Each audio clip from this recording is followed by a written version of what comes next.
Diba? O, ito na mga kababayan.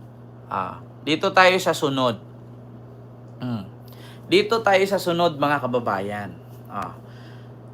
Patungkol ito sa reconciliation condition ng kampo ni Digong. Alam nyo ang panawagan ni Bato. Sabi, ipa-deport mo lahat ng ICC investigator na nasa Pilipinas para makipagsundo kami sa'yo. Panawagan naman ni Bongo at ni Panelo, ipauwi mo si Tatay Digong para magkaroon tayo ng pagkakasundo o pagkakaisa. Anong sagot ni Pangulong Bongbong Marcos? Ito pakinggan natin. Ito mga kababayan. Meron lang ads Wait lang. Ang dami ko nang hiniraman pero wala daw sila extra. Need na need ko pa naman para sa operasyon ni Lola.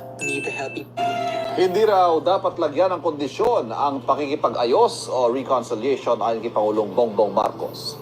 Sagot yan ng Pangulo kasunod ng sinabi ni Senador Bongo na posible lang na magkaayos ang Pangulo at mga Duterte kung mapapauwi sa Pilipinas si dating Pangulong Rodrigo Duterte. Sumagot din si Pangulong Marcos sa mga pumupuna sa programa ng pamahalaan na 20 pesos kada kilong bigas. Hindi raw ito basta pagpapapogi lang. Narito ang aking unang balita. Sato na naman si Vic Rodriguez. That's not how reconciliation works. Okay. You don't put conditions to reconcile. When you want, if you're sincere, you want to reconcile, that's it. Matapos sabihin ni Pangulong Bongbong Marcos noong nakaraang linggo na bukas sa makipag-ayos sa pamilya Duterte, sumagot si Senador Bongo na kilalang kaalyado ng mga Duterte na posible ito kung mapapauwi ng Pangulo sa Pilipinas si dating Pangulo Rodrigo Duterte na ngayon nakakulong sa International Criminal Court sa The Hague, Netherlands. Ako po'y nakikiusap, kung sincere ka, ibalik mo muna si Tatay Digong dito. Kung kaya mo ipadala ng 14 na oras si Tatay Digong, kaya mo rin ipauwi rito sa lalong madaling panahon. Sagot ng Pangulo sa isang press conference habang siya nasa Malaysia para sa ASEAN Summit, hindi dapat magtakda ng kondisyon para sa reconciliation. That's not even a negotiation. That's demanding. Those are setting conditions. That, pero sasabihin mo, hindi ako makikipag-usap hanggang ibigay mo sa akin ito. Wala pupuntahan na. Kung kaya ko ayusin, di ayusin ko para tapos na to. Ayoko nga ng kaaway. Iginit naman ni Pangulong Marcos na hindi pa rin nagbabagong kanyang posisyon kaugnay sa pagpapa-impeach kay Vice President Sara Duterte. I didn't want impeachment. Diba? Narinig nyo mga kababayan? Sagot ni PBBM. Hindi ganun ang ibig sabihin ng reconciliation. Diba? So, alam nyo sa totoo lang mga kababayan na matalino nga tayo, mga Pilipino.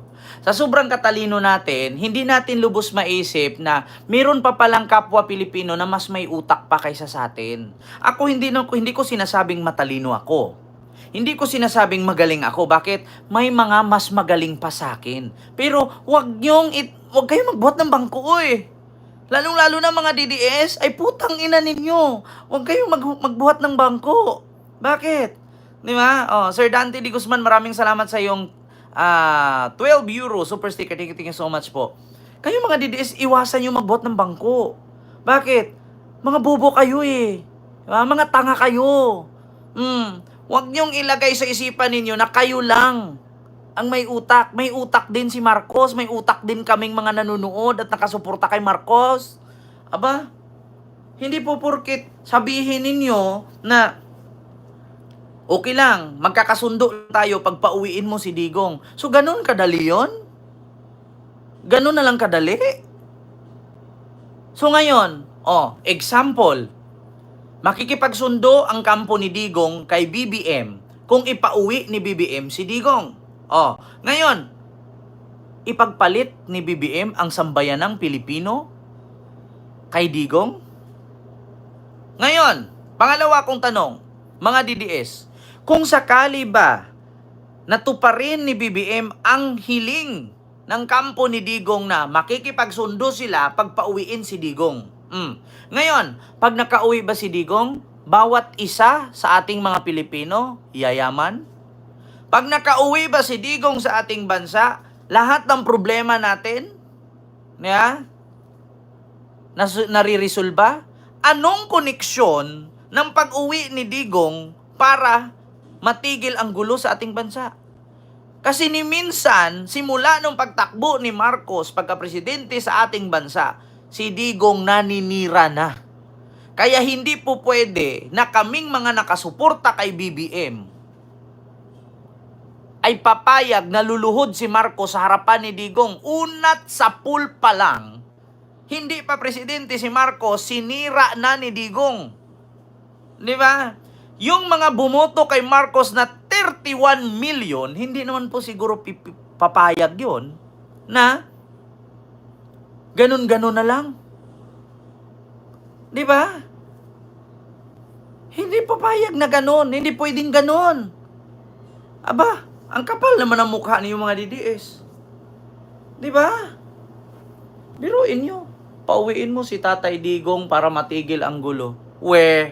Pag sure, nakulong na nga lahat-lahat, hindi nyo pa tinatantanan si Marcos.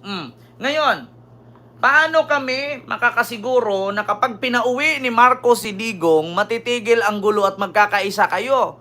Unat sa poll, hindi naman si Marcos ang nagpapakulong kay Digong. Di ba? Ito lang ang mindset ng mga loyalista at kakamping. Loyalista at kakamping, ayan ang mindset. Bakit pinag-initan ng mga Duterte si Marcos na hindi naman si Marcos ang nagpakulong kay Digong, which is si Trillanes? Bakit hindi si Trillanes ang bakbakan ninyo? Bakit hindi si Trillanes ang birahin ninyo? Ni minsan wala kaming narinig na reaksyon ng mga Duterte kay Trillanes. Hindi naman si BBM ang nagpakulong. Si Trillanes, bakit ayaw niyong birahin?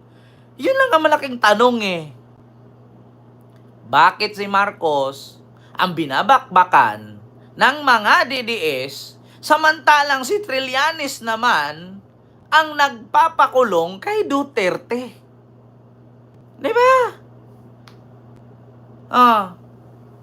Mga DDS, tanong ko lang, bakit kayo galit na galit kay BBM at bakit pag umuwi daw o ipinauwi ni BBM si Duterte, titigil daw ang gulo? Tigilan nyo kami, hindi kami pinanganak kahapon. Ngayon pa nga lang na wala namang kinalaman si Marcos dyan sa pagkakulong ni Digong kasi si Trillanes ang nagkaso niyan doon. Bakit si Marcos ang sinisi ninyo? So paano kami magtitiwala? Paano si BBM magtitiwala sa inyo na kapag sinunod ni BBM ang kondisyon ni Bongo, ni Bato at ni Panelo, na pauwiin mo si Tatay Digong, magkakasundo tayong lahat? Hindi kami maniniwala. Bakit? Tanga lang ang maniniwala doon. Si Jose Rizal lang ang martir. Hindi na uso martir ngayon. Pag kinurot ka, kurutin mo rin. Walang ganon. Paano kami maniniwala na pag nakauwi si Digong matatahimik ang bansa? Putang ina ninyo mga DDS. Sinong pinagluluko ninyo? Si Digong nga ngayon, naggisa sa sarili niyang mantika, kumuha ng abogado. Alam naman niya na walang alam yung abogado sa kaso niya dito sa Pilipinas. Kasi hindi naman taga dito. Tapos maniwala pa kami sa inyo? Kuhaan niyo pa kami ng utak? Kuhaan niyo pa ng utak si Marcos? Diba? Anong aasahan ni Marcos pag pinauwi ni Marcos si Digong dito sa Pilipinas? Matigil ang gulo? Ngayon pa nga lang, wala namang kinalaman si BBM dyan sa pagkakulong ni Digong. Si BBM ang binira ninyo. Bakit hindi si Trillanes? Diba? Bakit kami magtitiwala sa inyo na pag pinauwi, matitigil ang gulo? Itlog ninyo. Diba? Mamaya, meron pa tayong idagdag dyan. Bakit kayo galit na galit kay Marcos, samantalang hindi naman si Marcos ang nagkaso sa ICC at hindi naman si Marcos ang nagpakulong kay Digong? Si Marcos po naglinis lang ng kalat ni Digong. Ganito, example ko sa inyo. Halimbawa ngayon, naglilinis ako. Kasi si Digong ang dating nakatira sa tintirhan ko. May nakita akong mga diamante dyan. May nakita akong kwintas. May nakita akong bracelet. Anong gagawin ko sa kwintas at bracelet? Diba? So, ibig sabihin, huwag niyong isisi kay Marcos. Si Marcos, tumupad lang sa batas. Kapag meron kayong pamilya, na plinantingan ng droga, sabihin ninyo, ang batas natin natutulog. Di ba? Ganyan ang sagot ng mga DDS. Oh. Halimbawa, may mga DDS dyan. Ang kanilang anak, binaril ng pulis. Example ko to ha, mga kababayan. Mga DDS, intindihin ninyo ito. Kahit alam ko naman na hindi kayo nakakaintindi kasi bobo kayo. Alam ko ang nakakaintindi dito, loyalista lang at kakamping. Una, halimbawa ako DDS. Meron akong anak, binaril ng general. Anak ko, binaril ng general. So ano bang gagawin kay general kasi binaril niya yung anak ko? Malamang sa malamang, ipakulong si general. Ngayon, paano ipakulong si general? I-powerful nga kasi general. Di ba? So, ang expected ko ngayon, hindi makulong si general kasi anong kalaban-laban ko dyan? General nga ang bumaril. Ordinaryong tao lang kami. So, ang expect ko ngayon, hindi talaga makulong si general. Ngayon, mga kababayan, ibalik natin kay Digong at kay BBM. Si Digong may pinatay. Kinasuhan ni Trillanes. Ngayon, yung kaso, i-final ni Trillanes, ICC sa Netherlands. Diba? Naglabas na ng warrant para aristuhin si Digong. Ngayon, paano nga ba maaresto si Digong? Presidente nga yan noon. Maraming kapit yan, maraming guns. Kasi presidente nga siya noon. Anong bukod tanging gawin ni BBM? Aprubahan mo kasi may kaso, may warrant, i-aresto mo. Ngayon, ang mga bubong DDS na supporter ni Digong, si BBM ang sinisi. Bakit nyo sinisi si BBM? Tumupad lang siya sa usapan. Bakit? Kasi, ganito ang nangyari. Kapag ang ating gobyerno hindi gumalaw, sasabihin pulpol. Kapag ang ating gobyerno hindi gumalaw ang batas, sasabihin weak leader. Di ba? Ganyan ang sakit ng mga DDS. Ako, may anak ako ha. Kanina kwento ko. May anak ako, binaril ng general.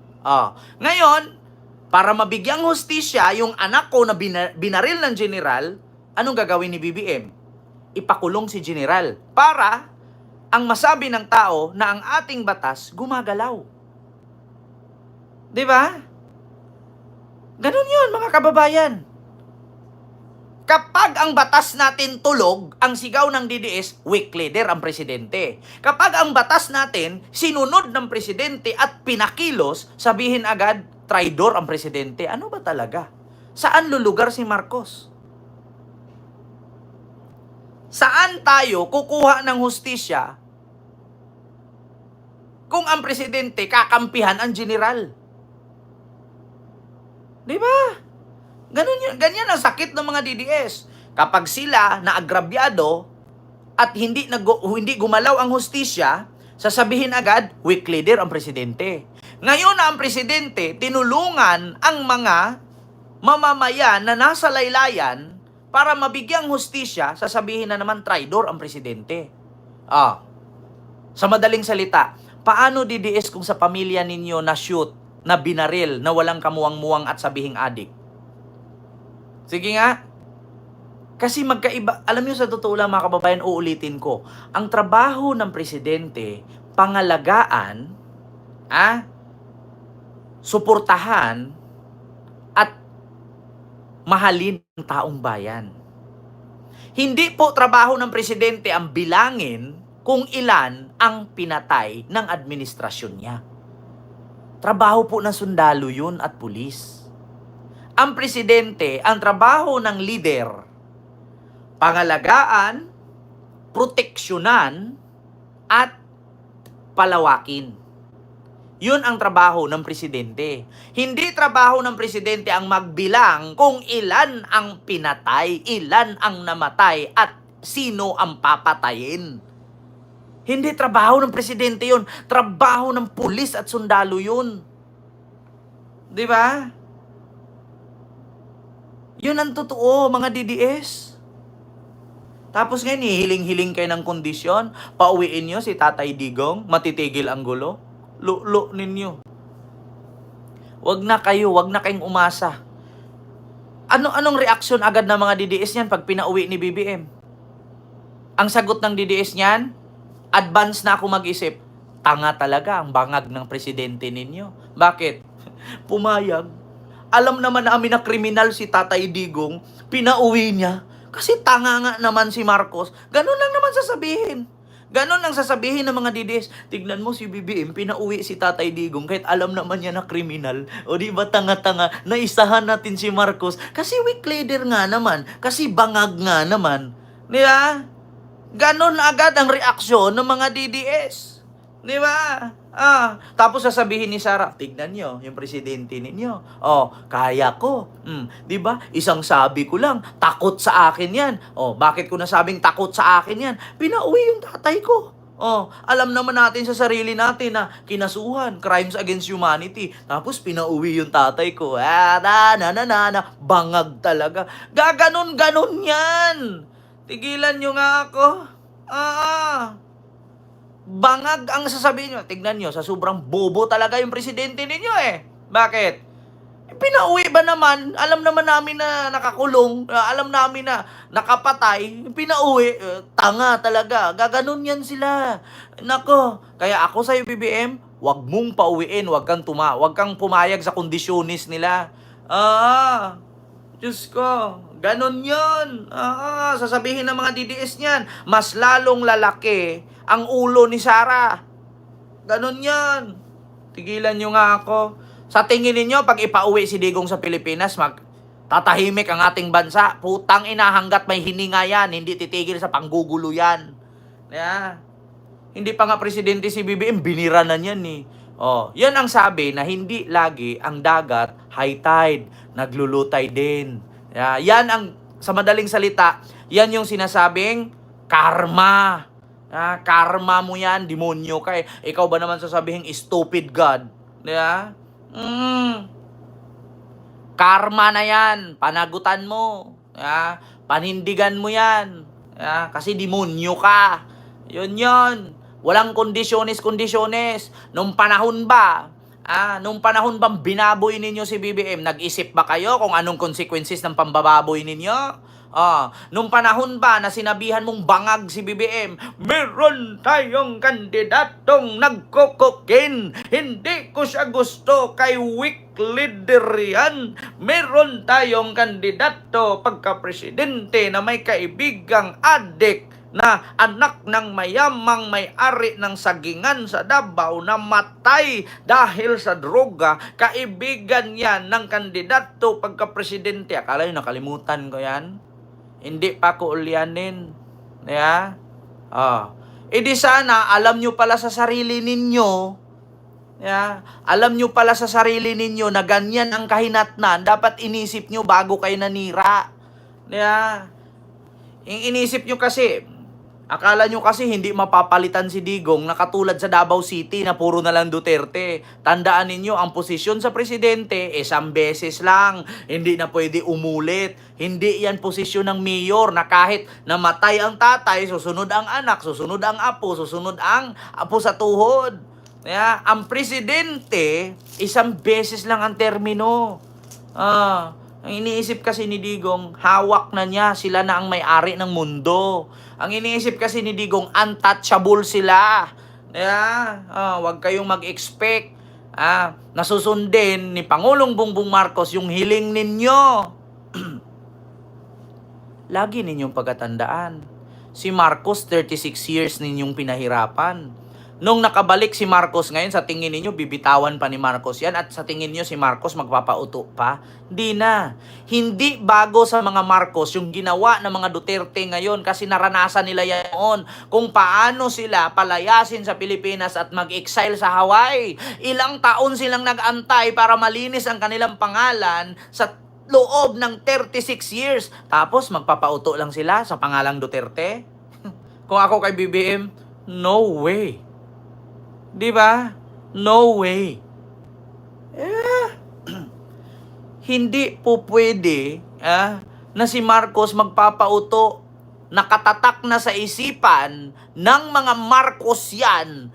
Minsan nyo na kaming trinaydor. Minsan nyo na kaming ginawang tanga. Magpapakatanga pa rin ba kami ngayon? Sa loob ng 36 years na inantay namin na makabalik kami sa posisyon at malinis ang aming pangalan, tapos hahayaan lang ni BBM na sirain sa pangalang Digong? My God! Huwag kayong mag-expect. Ganon yan. Umpisa pa lang yan, Duterte. Hindi pa nakulong si Bato, si Sara, at si Bongo. Umpisa pa lang yan. Di ba? Umpisa pa lang yan, mga kababayan. Hindi pa tapos ang laban. Ilan ba ang bumira kay BBM? Si Sara bumira. Si Baste bumira. Si Hanilet bumira. Si Kitty bumira. Si Pulong bumira. Si Digong pa lang yan, may 5 pa. Diba? Umpisa pa lang yan. Hanggat si Trillanes huminga, hindi kayo makakampante. Yun ang tandaan ninyo, mga kababayan. Hanggat si Trillanes buhay, at hanggat si Trillanes merong the 4th, the 5th, the 6th, hindi matatapos ang kalbaryo ng mga Duterte. Hanggat may Trillanes, the 4th, the 5th, the 6th, the 7th, the 8th, hindi matatapos ang kalbaryo ni Digong. Yun ang tatandaan ninyo. Yan. Mio Marimar. Kondisyonis pa kayo. Dapat inisip nyo yung kondisyonis na yan nung panahon na binaboy nyo si Marcos. Kahit sino ba naman, kahit ako, try nyong babuyin ngayon. Darating ang panahon, makakaganti ako sa tingin ninyo. Lintik lang walang ganti. Dila lang walang latay. Ganun gagawin ko. Diyos ko, pagkatapos nyo kung sabihan bangag, sabihan nyo kung adik, sabihan nyo kung nakakukin at weak leader, papalayain ko kayo. Luk ninyo. Mabulok ka dyan. Manigas ka dyan. Ganun lang yon.